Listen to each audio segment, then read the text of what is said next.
Hello and welcome back to Wenn Schon Denn Schon, my YouTube channel.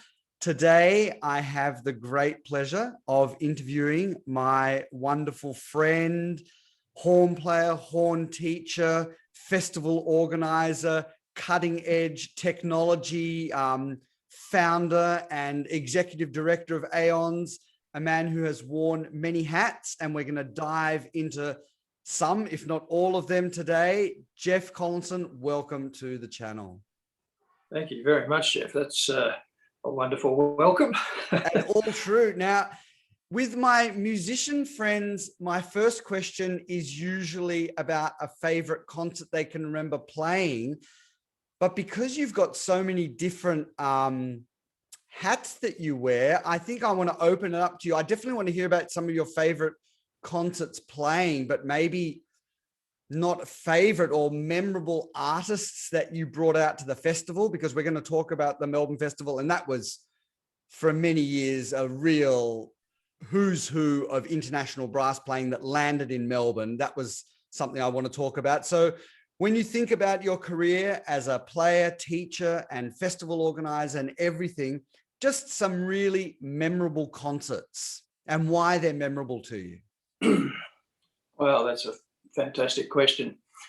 The Brass Festival, out of our 10 years, was just a truly extraordinary experience for me. And I know for Michael Burton-Challo, the co-founder of the festival, and Geoff Collinson, who went on to become a major part of the festival.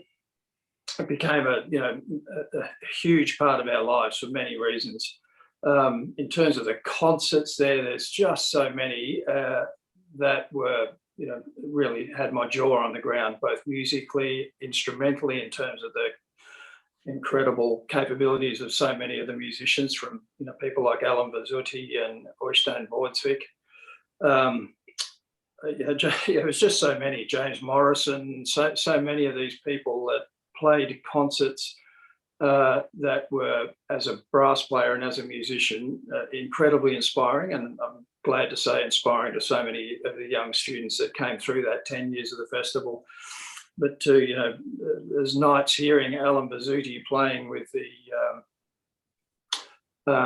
big bands we used to put together there, and then the next morning at 10 o'clock was there rehearsing Brandenburg 2 on piccolo trumpet with Bill Hennessy and some other Australian fine musicians. It just sheer gobsmacking capability on the instrument. It was just awe-inspiring.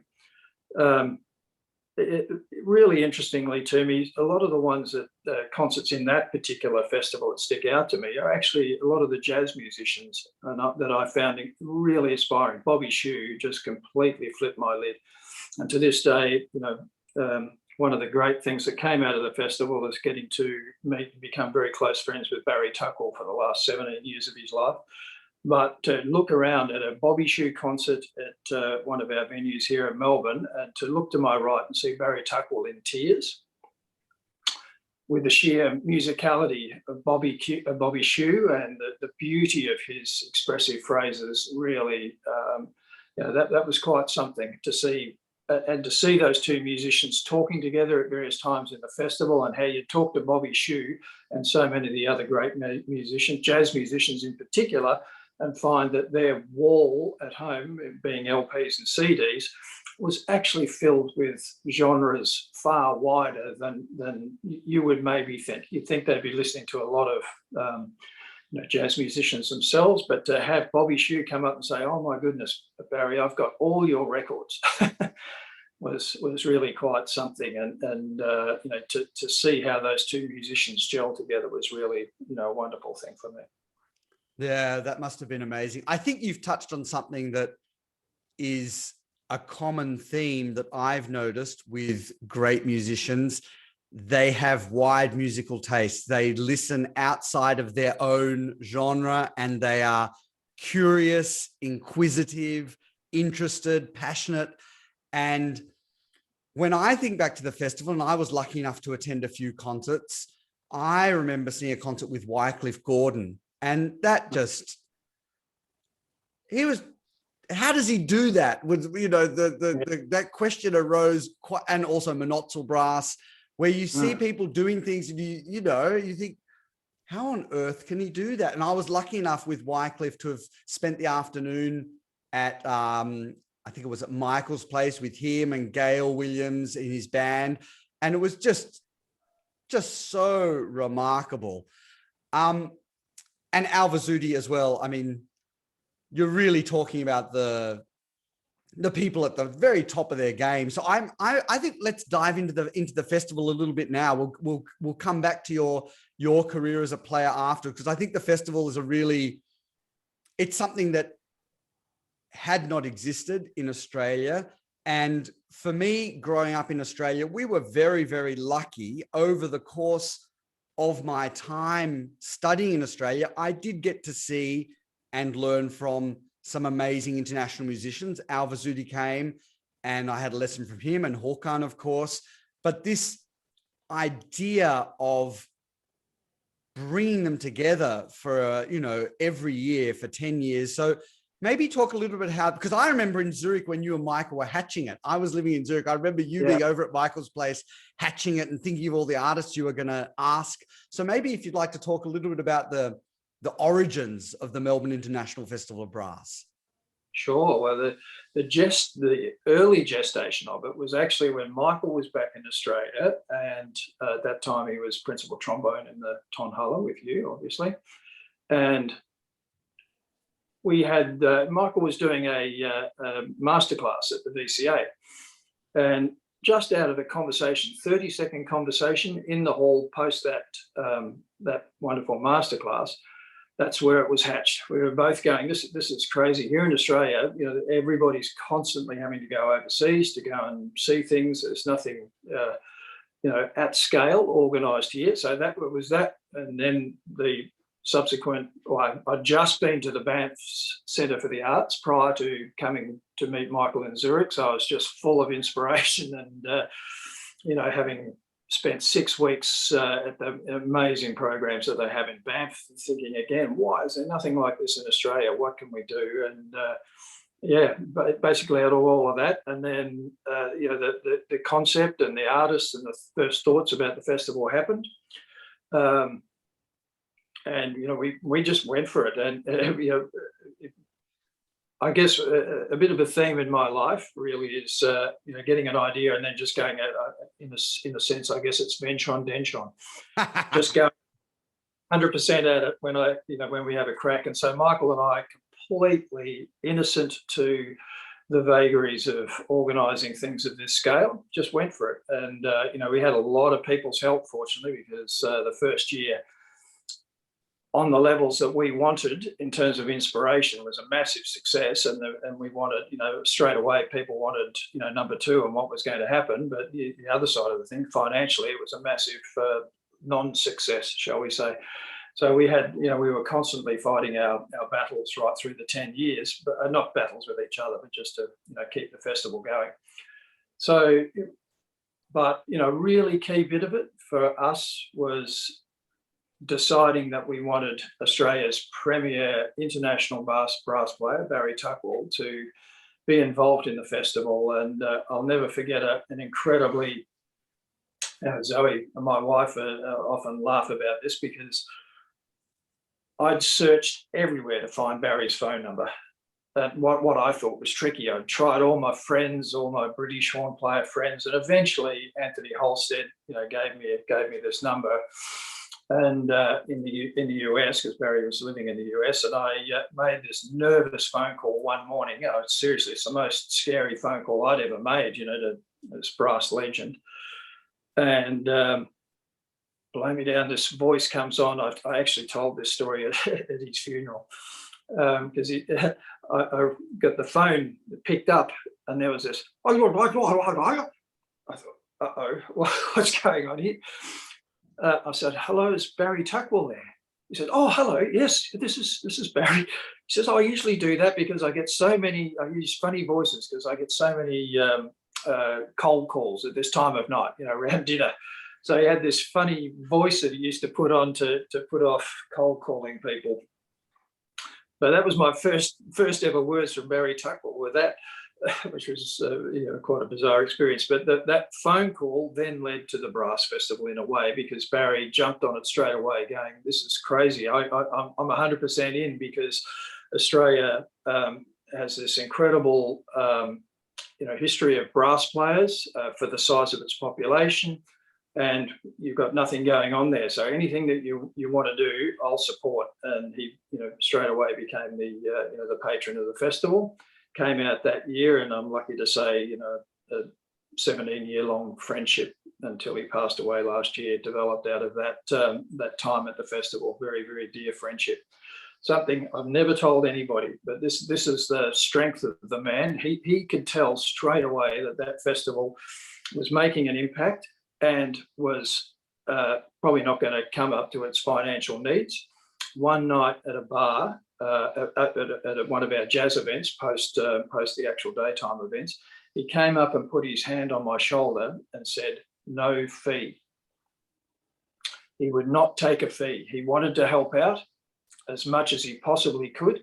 You'd even find Barry Tuckwell putting chairs out for us, as Michael and I used to laugh so much about this. He'd be doing everything he possibly could to help us out in those early days. It was quite staggering how much effort he put into it, and he would not take a fee to help out. So I've never told that story before, but it's a huge thing to me, just because of the friendship and passion he had to try and help us make a difference.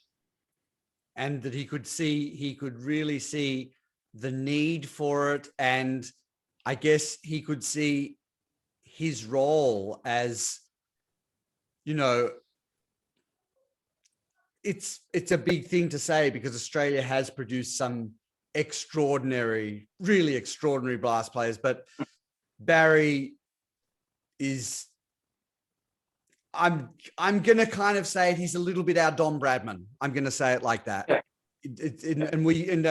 In terms of, and for maybe people in the international audience don't know, I'm talking about a cricket player, a batsman who was something of a different ilk, let's say.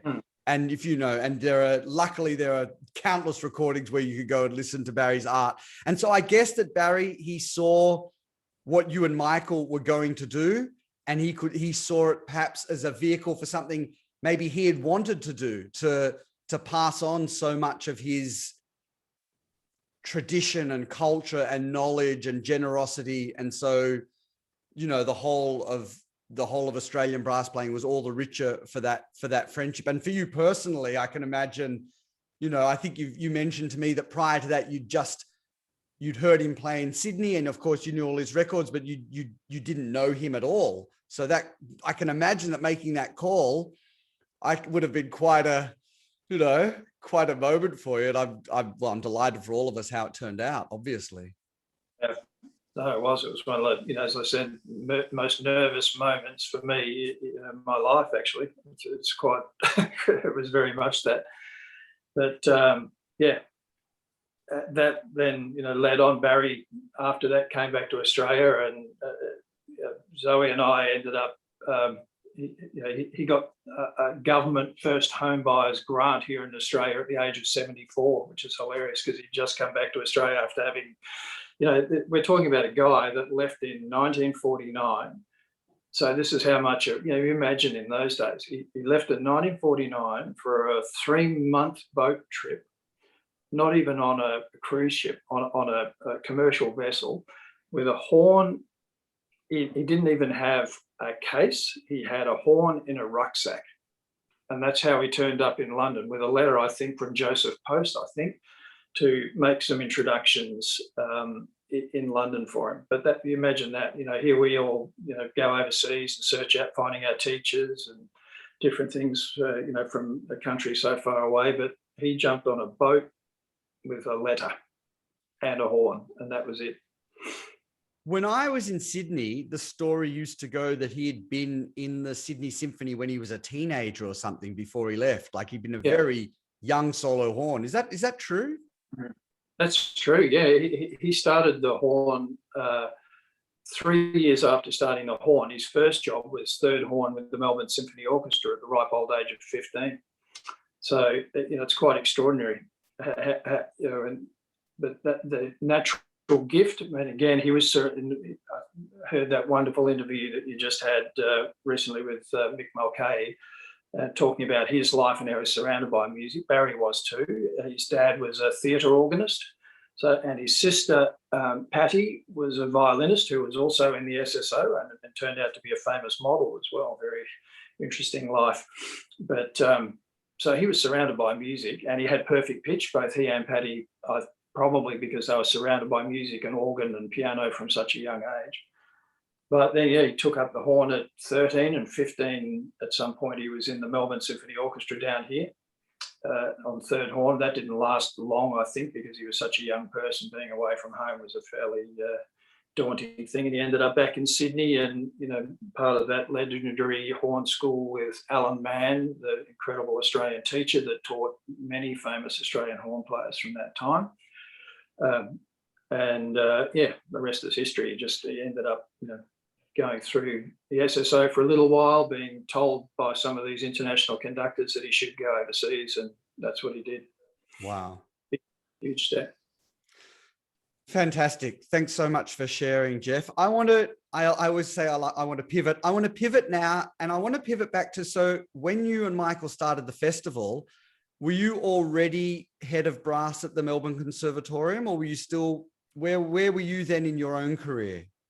So I left. I was principal horn for the opera in Sydney for 10 years. And at the end of 2000, I left and came down here to Melbourne. So for the early 3 years, I was freelancing, teaching, quite a lot on contract. I was very lucky to have a lot of students come down from Sydney when I first came down here to continue study.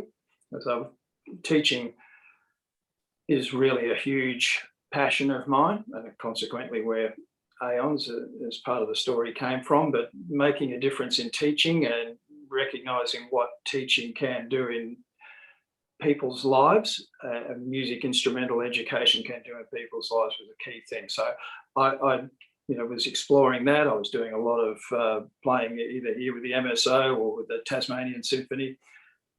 So the festival came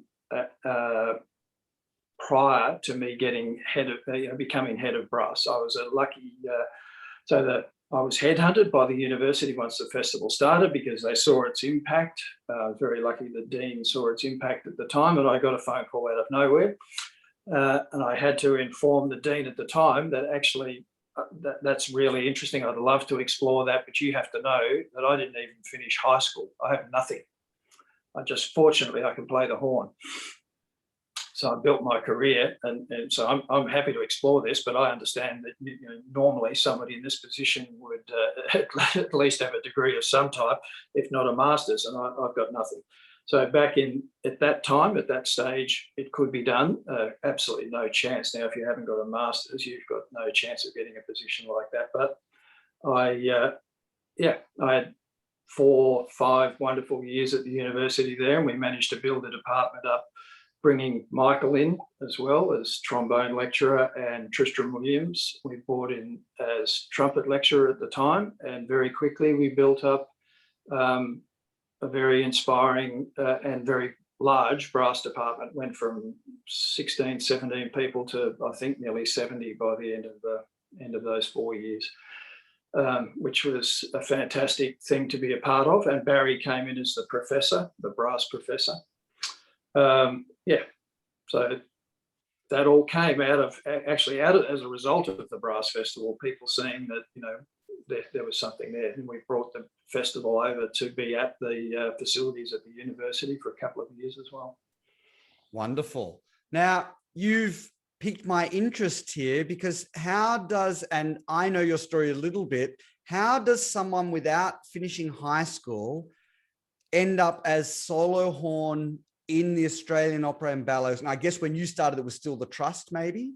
What's the pathway from not finishing high school, studying horn, but I think you didn't study horn initially. So let's go all the way back now. I want to go all the way back to, I believe you started on the trumpet. Is that correct? I did.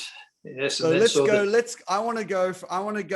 going to go back from head of brass at Melbourne University without a master's, without a bachelor, without even a high school certificate.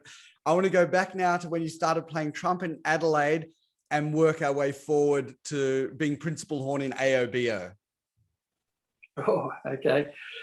So my family were members of the Salvation Army when I grew up. So I was surrounded in my own type of music, being banding from a very early age.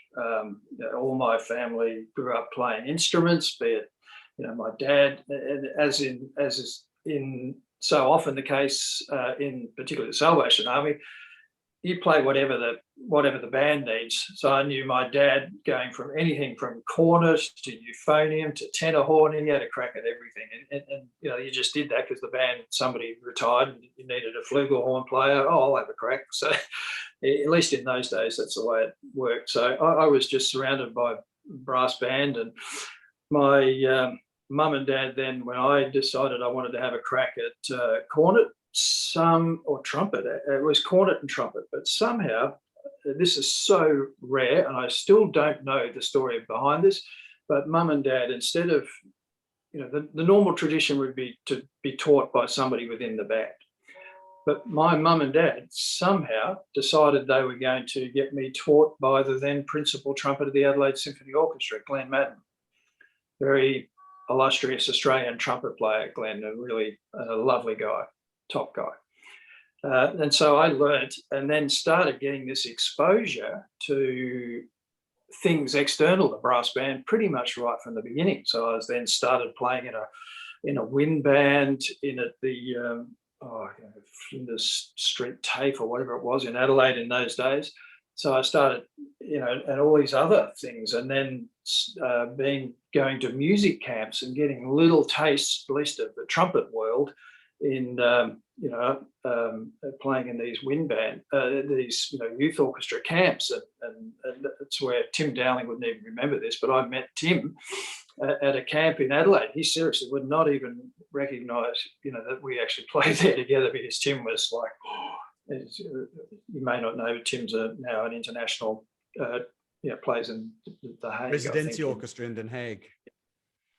So, I was this little whippersnapper trumpet player who could, just make a couple of toots, who got in because Glenn Madden was the teacher. So I had all of this stuff going on, and started, that was my introduction, be it small, to orchestral music.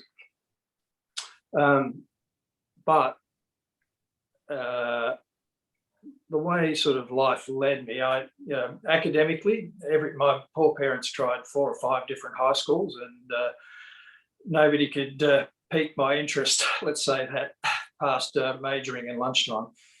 So I had a really disinterested time at school. I just didn't find anything that grabbed my attention short of playing football and trumpet. So that sort of went on. I got to year 11, I failed that and was going back for a second crack, and then decided I've had enough of this. And asked Mum whether I could, and I went and got a job actually as a salesman in a department store in Adelaide. So I had 6 months there, and then Glenn Madden said to me in one of my trumpet lessons, because I still kept my lessons going, he said, "Why don't you try and join the Air Force Band?" And that's where, and I thought, I'll give that a crack. And then I applied, and blow me down, they flew me over. I couldn't believe it. I got flown over to Melbourne for this audition, and I won the darn thing.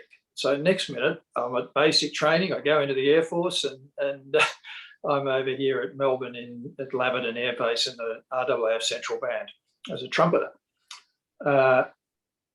The Air Force has changed a lot since those days. It's now, there's a lot of wonderful musicians, and it's very, very different beast in it now. But when I was there, it didn't really suit me. Let's say that diplomatically. It wasn't really going to cut the mustard for me personally. But I knew very clearly after going here to Melbourne Symphony and various things that that I wanted to be a musician, but I knew I wasn't going to cut it on trumpet. I wouldn't have a career. I couldn't, didn't have what it took on the trumpet at the time. When would that have been about? When was that? That would have been 1977, 78. Right. I'm So older who than I was look. who was principal trumpet? That was before Geoff. Geoff, wasn't it? Oh, no, that was Geoff. Geoff was Okay. there. Yeah. So I was hearing, a legend, really a legend of international brass orchestral playing, not just Australia. He was an unbelievable musician on the trumpet, absolutely unbelievable, and who I still, remember even after I came down here in 2000 and playing things like Mahler 8 with the orchestra, and I still remember having my neck broken by going, what? By looking along the line, hearing this stuff on the trumpet. I mean, it's just extraordinary with him and, Dan Mendelow in the major chairs in the country. It was a pretty red hot time. And I was never going to do that. So I heard in the band room one day, I heard this stuff going around that one of the horn players, a guy called Frank Pohl, was going to retire. And I went, that's it. It was no more than a 30-second decision. That's it. I'm going to give that a crack. And I went straight into the director as soon as we finished rehearsing. I said, would you, this is squadron leader Ron Mitchell, lovely bloke, to me anyway, and asked him whether he would actually give me a crack at it. Unfortunately, he said yes.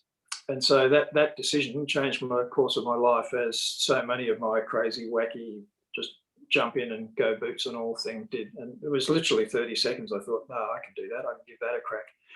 So that's what, gave me the opportunity to change to horn. And after a while, I ended up as first horn in the band. And then, for the next 3 years or something, ended up playing Mozart's concert rondo at every concert the band ever played. And I've never played it since. But that was a very fortunate time, because that then gave me the opportunity. This is sort of how one thing led to another.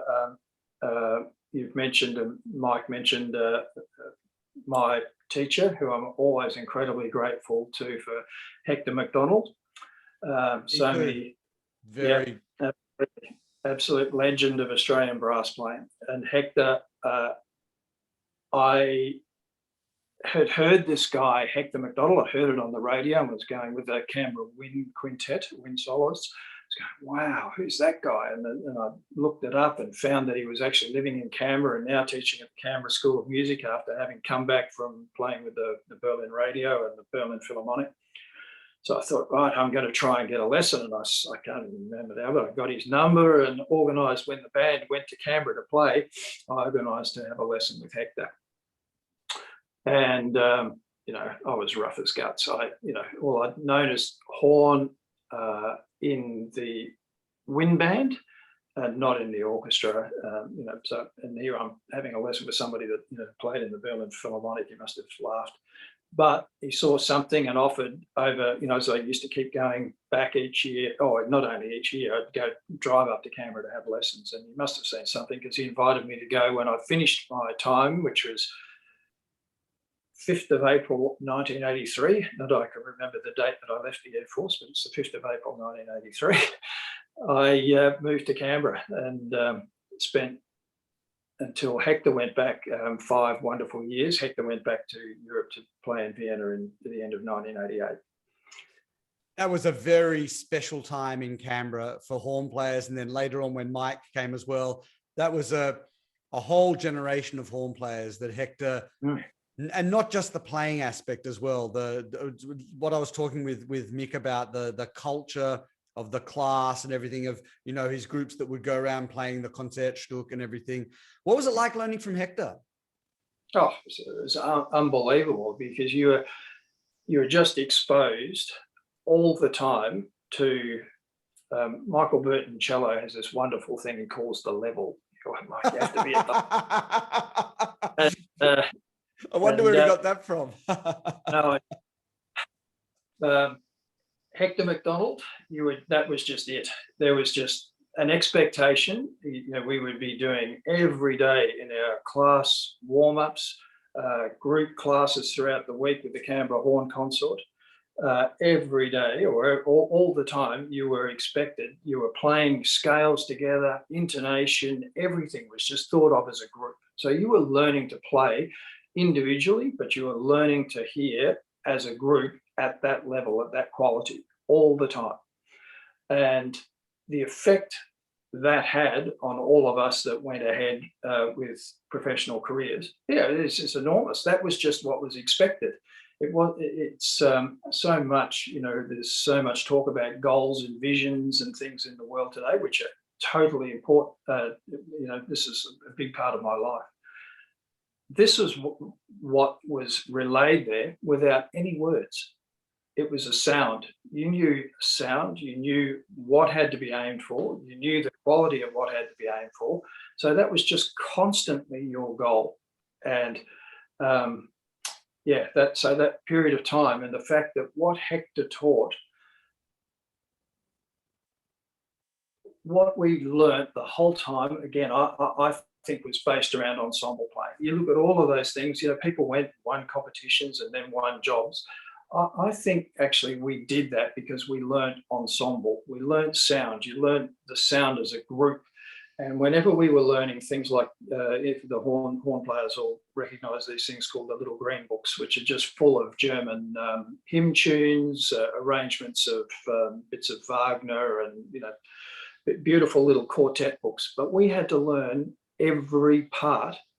When you learned a new one, and there was one called Heilig, Heilig, Heilig, that we had to play at the beginning of every rehearsal. And when you were playing that at that level, every time that beautiful little hymn, you had to learn all four parts and the intonation and the ensemble and the, just simple crescendo, decrescendo, expressive things. You had to know that on every part. Now, to me personally, what that helped me do further down the track when I was first horn in the opera was understand what every person on every part was going through.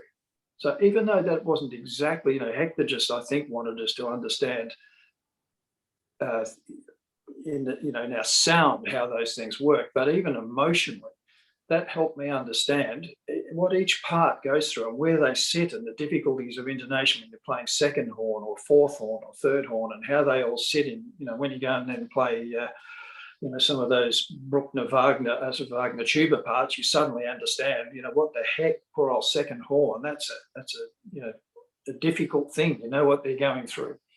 So I think what Hector taught there and the way he taught certainly influenced my teaching in terms of the things that I used to do with my own teaching. So that time, Gerard, my very good friend from that time, Gerard Pataka, who's now the CEO of Aeyons, and I even talk about that in presentations that we do, the effect that Hector McDonald had on our lives, because that quality, standard, everything that was expected then gave us that expectation of whatever we went to do, whether it's starting a brass festival or whether it's starting a company, for me, entrepreneurial stuff, or Gerard going on to his business work as in managerial areas. So Hector McDonald has been a massive part of our lives. And I can only echo the same. Hector was great mates with my dad, and so I got to know him a little bit like that, playing with him in the Australian Chamber Orchestra, and then visiting him when I was living in Europe, when they had the festival at Bregenz or in Vienna. Hector, for me, also remained and remains the real definition of what we mean when we say the level. It's absolutely true. That, and the way that we would, when we played in the Australian Chamber Orchestra, the way we would practice little things together, and when I had a few lessons from him as well, and also just the class of when he would come and play the Schumann Concertstück, and I would go and listen to the rehearsals, and they would just arrive, these Canberra horns, and it would just be something where you would say, right, that's how it's supposed to go. That's what we can aspire to. And and I've always remained incredibly grateful to Hector as a friend and a mentor and a teacher. So you studied in Canberra, and then you got so your first job was in the opera. How did that happen? Like, talk a little bit about how you got there. Well, I'll jump back a tiny bit. So at the end of, this is actually when I tried to get a degree, when I first went to study with Hector, but at the end of the first year, but a lot because of my lack of schooling and not understanding even how to write well, how to do those things well, because I just hadn't done anything. I struggled in that first year at Canberra at the School of Music, and even in my horn playing in those days. I'd gone out of this area in the wind ensemble, in the Air Force wind ensemble, and then suddenly I'm in the orchestra, in the school orchestra, and a lot of other young kids, and the class was building, and I was one of the people that had some semblance of a high register in those days. Lots of other people were going through various embouchure changes.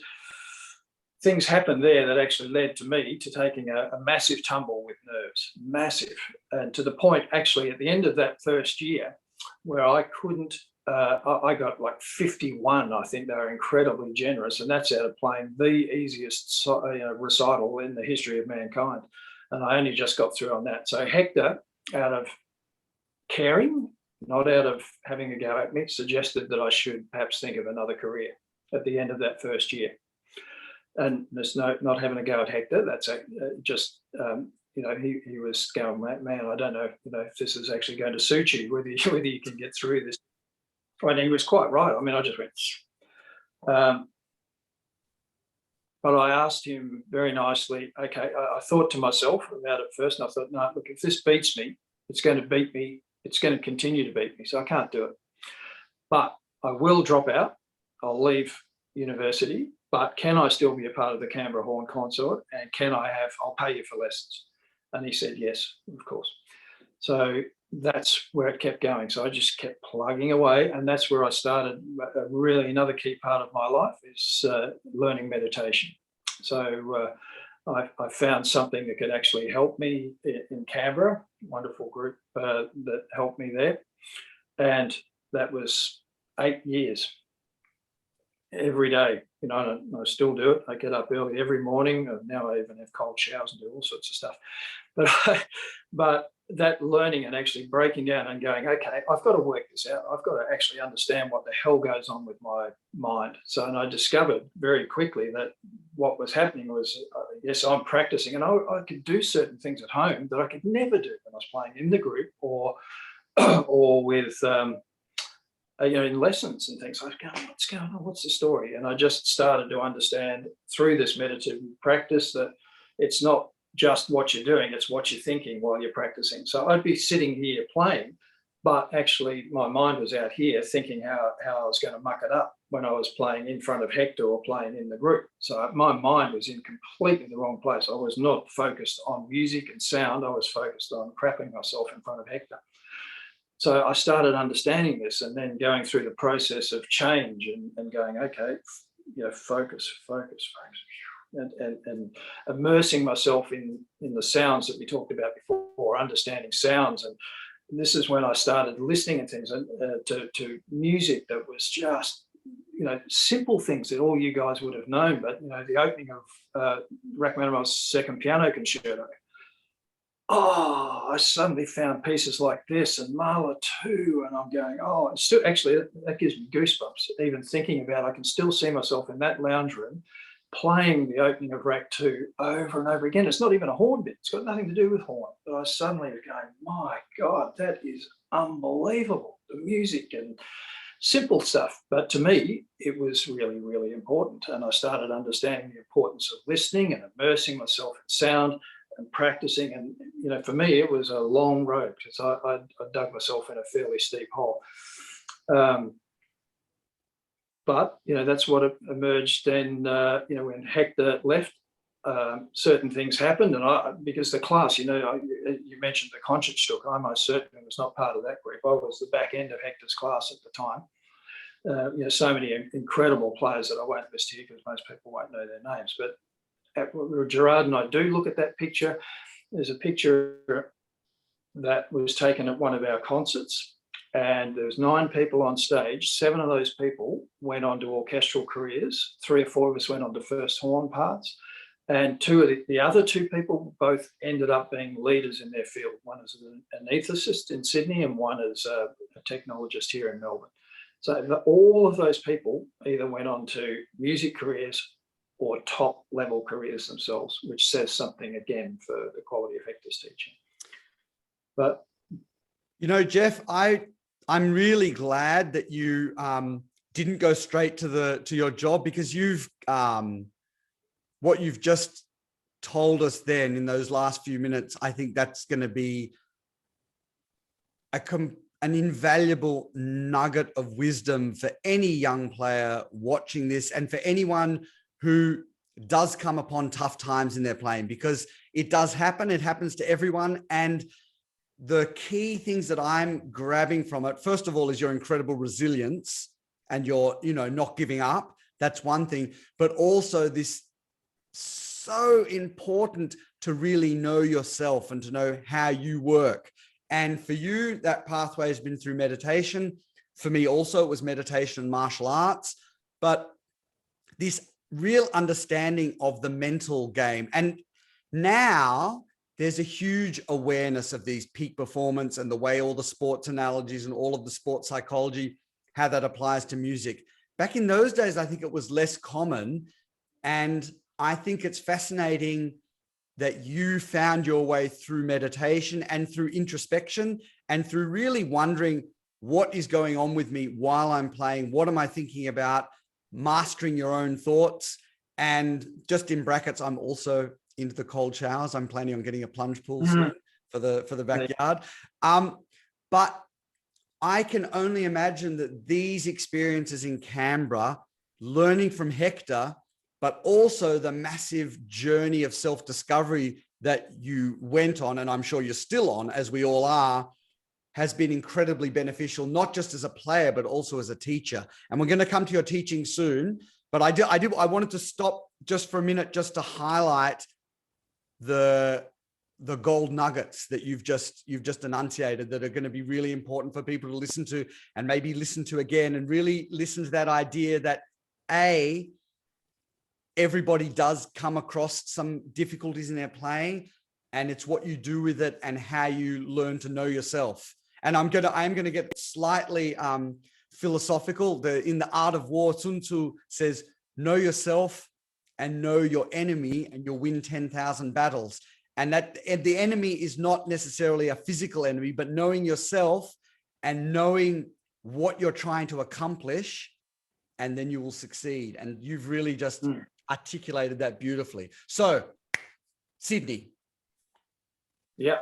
So at the end of that entire sort of, well, it's not the end.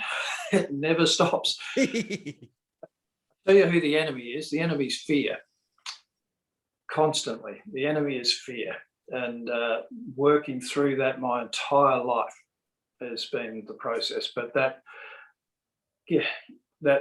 at this part of that journey, going through that enemy,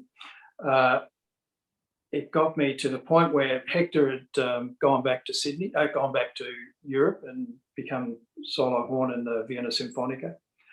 And I had the good fortune at the time, the principal horn of the Sydney Symphony Orchestra, Robert Johnson, came down to Canberra to do some teaching, and I was teaching some of the junior kids as well myself. And I had decided to have a lesson with Rob. And unbeknownst to me, I just sort of went in and played for Rob, and Rob went, "What are you doing here?" I went, "What do you mean?" He said, "Well, there's a first horn job in Sydney in the Trust Orchestra. Why don't you come and do some fill-in and do some of that?" Me? I seriously had no clue at all that I was, because I was surrounded by, one of the great, like Herman Baumann came in 86, 87, somewhere in there, and said that he thought that this was the best horn class he'd seen in the world as a group. And so I had no clue. I was the butt end of that class, to be, really honest. It's not putting myself down. It's just the truth. And but I kept working. I kept working behind the scenes. And so Blow Me Down, Rob organises for me to do a casual audition. And then I went up and did my first gig as first horn. It was the Masked Ball by Verdi, which has got, 2 bits of nothing in it for the horn. But I'm sitting on stage. I can't remember the singer's name now. It's one of the staff singers from the Met was there singing in the Masked Ball. And I'm going, my God, that is unbelievable. How this woman can project that voice, the Sitzprobe was on the stage of the Sydney Opera House at the concert hall. And it just went, oh, you serious? Somebody would pay me to do this? I was serious, going, this is unbelievable. And I remember looking down then I won the job, and I still remember looking down the line and holding my hand at this rehearsal going, I can't believe it. I'm first horn in this orchestra. How the hell, it was still stunning to me after, what I saw back at the beginning of 1984. So all of those things, and that period of time, and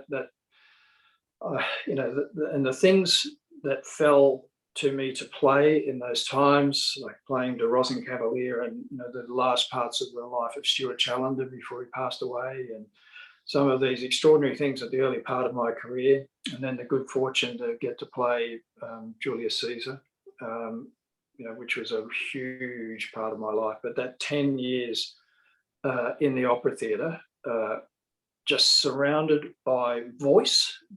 It was great to play in the orchestra, but to hear the singers, I think that made the greatest difference and helped me with my playing more than anything. It was actually just absorbing without even knowing what I was doing, but just to hear the power and the capability of these singers, through that 10 years just meant a hell of a lot to me. I think it would be great if you do tell the story of playing Julius Caesar, because I think that would be, I think that I want to hear it again, and I think that our audience would like to hear it as well. Well, I don't know how many people know, but there's one aria in Julius Caesar, excuse my poor Latin and Italian, but Tacito al nascosto, I think, is my best crack at it, which is a solo for the horn and countertenor, who was Graham Pushy in these concerts, these performances. And I worked my tail off on this because it's something, that's as close as you're ever going to get as a concerto in an opera orchestra. And again, thinking of my background, this was a whole other level in actually, beating this thing called fear and actually, enveloping myself in music and, taking another step forward. And, I worked my backside off for somebody like myself in preparation for this, and I knew that I could play it easily. But a big step for me was on opening night, and I wrote about this in a book a little while ago, because it was a really important thing for me. Because when you get that call, you're sitting in the back of the theatre, and suddenly Mr. Collinson come to the pit door. That was a big thing, and I was standing backstage, opening that door to go through. And that door will always be really, really prominent door in my life. Opening doors has been easy after that door, because I knew there's 2,500 people on the other side of that door, and the orchestra and the stage. So I knew that one way or another, I was going to be in the papers tomorrow. If I didn't have the strength to open that door, then the whole thing comes to a crashing halt, and I'll be in the newspaper. If I move through that door, somebody's going to review it. So either way, I'm going to be in the paper. So I had to actually, and I, stopped and thought, I know I can do this. And opening that door, moving in and playing that opening night is something that remains really, strong in my mind. And I think I might have told you, I came out of that door and sat on the steps outside that door on the way out, and I sat there and I had tears in my eyes. It's a huge thing for me because, that was just a massive, massive step in my life. Going, wow, you can do something. You've at least at this stage, there was many more instances of fear in my life, and it never stops. You've got to keep walking through, stepping through doors. And now one of my favourite sayings came, it's a little thing that what a group called Yes Theory use on YouTube, but seek discomfort. And that's what where I guess my life has constantly been seeking discomfort. I want to keep pushing through barriers, and eventually why I left the orchestra, because I needed to actually go into something else that was, going to help me grow as a person. And just another whole gold nuggets all just coming forth there, Geoff. Something that strikes me is that you say fear never stops, but I would also say that fear never stops you either, because you in actively seeking discomfort and opportunities to grow. And I think that a lot of that clarity comes from your own. I think you do have a natural Wenn Schon Denn Schon kind of personality, but I do think also the training of learning to play the horn properly, but specifically the training of the daily meditation of really getting to know yourself. And I guess another massive door that you've gone through and that you're going through now, and I'm lucky as well to be playing a small part by being on the faculty. I think it would be really fascinating for you to tell us the genesis of Aeyons, the vision of Aeyons, and where things are now, where you see things growing and going. And I think that will be a beautiful way to finish the interview, but a whole discussion about Aeyons. I'd love that. Oh. Well, look, back in my days at the university, I had this passion for trying to make a difference, and I could see, the early gestation of it was actually watching young people come from various places around the country, often in rural and regional areas of our big country, Australia, that couldn't get access to the best. To certainly even teachers teaching on their own instrument. They were doing their best. The teachers out in these areas trying to teach 4 or 5 instruments sometimes. And I'd see these wonderful quality kids come in who had really something there, but it was really hard to take them into a standardized education system, which quite honestly drove me bonkers. You couldn't actually take these children in and of this type, then give them one-to-one coaching through a period of time that they needed. They had, there was a standard thing you had to do. You had to do a technical exam. You had to do an end of year assignment. You had to do all this stuff. You couldn't actually mold that system to help individuals.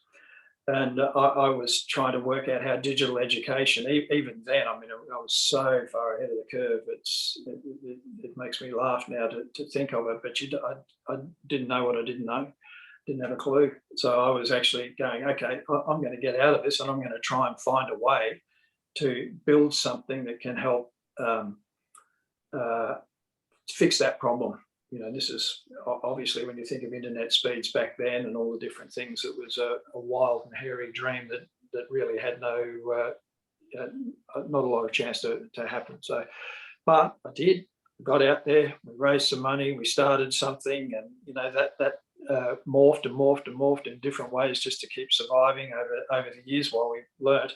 But the end of that is now what you see with Aeyons. That dream, in a way, and that vision hasn't really stopped. It hasn't, but it took many years, and moving in all sorts of different ways to actually get to this point. Unfortunately, then met a group of people that were enabled to help get it going in its early days 2 or 3 years ago, and we've been building in all sorts of different ways, and then that's moved, and then COVID created a different movement again, a different change.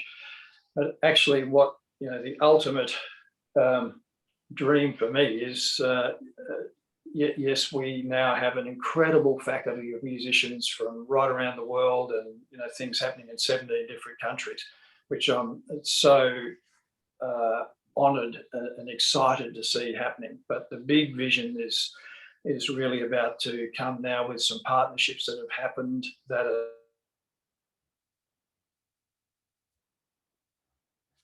the really vision.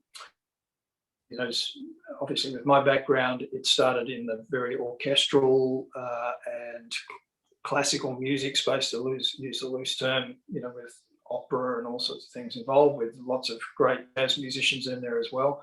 But we're about to move into different genres that you'll hear about in the next little bit of time. And this is the beginning of the entire vision, which to me is a massive international community of musicians that are providing the very, very best instrumental education at minimum. But also the big dream for me is to provide a mechanism through Aeyons, the platform itself, which helps people learn how to learn. That's the biggest thing for me. I want all our musicians, you can get to learn with the best musicians in the world. If you understand what they're teaching, what you're learning is learning how to learn. So yes, you can come and be a great instrumentalist and learn that, but I want to expand out to people who actually want to come and learn music from these great masters and use the various things that we're about to build into the platform itself, fundamentally for mums and dads to understand that instrumental education is incredible for your child's, not just education. Don't just think of their marks. Yes, that's great, but for them as human beings, for them to understand how to get involved with orchestras and things socially, all these things are really impactful. But if you teach them to learn how to learn in this age, which is about to go through a massive flux, they can do anything. If you have the capability of knowing a set of processes that when you're practicing an instrument, you're learning a set of processes, as we talked about. You have a goal, you have your vision, which or oral vision in the case of a musician, and you go through a set of processes to achieve that goal, and you have a great master doing it that's actually telling you, or showing you what's there and what you need to be aiming for. Then you set that path, you can pull that process over then to anything you do. You've got to redefine what the goal is and what the best is, but you can then redefine that process if you've learned how to learn. I'm just so delighted to hear you say that, and actually really honored and proud that I can be part of that journey, because to me, learning how to learn and teaching how to learn, that's the essence. That's so fundamental. And what I like is that it's multi-level, and you've highlighted that really clearly, that when someone is learning how to play the trumpet, if they're learning how to learn, they can generalize it and apply it to all other aspects of their lives. And it's so wonderful to hear, the multifaceted journey that you've been on, and that you bring other people on with you in the festival, that you and Michael brought that to so many people in your teaching and in your playing, and now through Aeyons. And I mean, I've looked at the board members. You have a very powerful group of people. When I was looking through all the different board members and all of their credentials, it's a very exciting thing. And what's fantastic is that the technology has now caught up with your vision. Yes. And so it doesn't just have to be something we could do this, if it's we can do this and this is how. So Geoff, that has been an absolute thrill for me chatting with you, and I'm incredibly grateful to you. And on my own behalf, and on behalf of everyone who's going to get to watch this interview, I just want to say thank you really from the heart. And there are many nuggets. I'm sure that I will watch this interview back myself many times, and I'm sure that other people will get a lot of benefit from the interview. So just thank you so much. Oh, thank you, Geoff. It's pretty amazing to be part of what you're creating here. Thank you very much. Very honoured.